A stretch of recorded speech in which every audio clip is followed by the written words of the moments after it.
based on SATs and college acceptance rates. Rosalind is 4. Bad Education tells a true story, a kind of shocking and incredible crime story that involved the largest theft of public school funds in American history. I play Frank Tassone, who was the superintendent of a Long Island school in Roslyn. He was very successful. He'd been there for 12 years. He'd got the school from being way down in the rankings to number 4 in the country. I got us all the way to number 4, and I will get us to number 1. Get us to first. That's all that matters. We definitely thought it was very important that we understand what was so great about Frank, what was so successful about his administration at the school. Tassone, in many ways, is being propped up as this symbol of the school's success. Appearances were everything. He actually, I think, would quite openly say, I am the face of the school. I need to project perfection.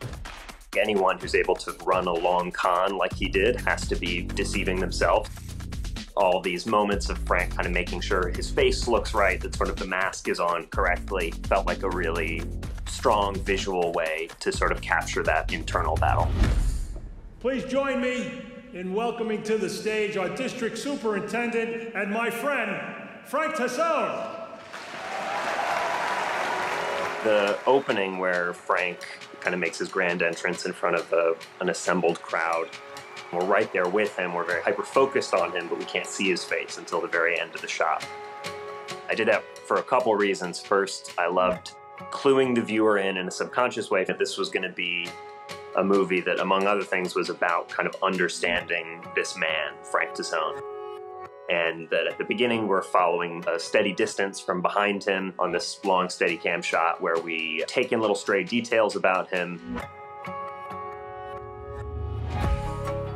And then at the end, when he kind of returns to a Fantasia version of that moment, we're leading him, the camera's in front of him, and we're very, very tight on his face.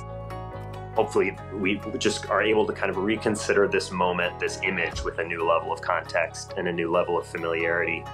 Which is why I think it's really fascinating that the film ends the way it does, because you're seeing kind of the really, really cruel inverse of that opening scene, where in his mind, Frank has been chasing this golden chalice for the duration of the film.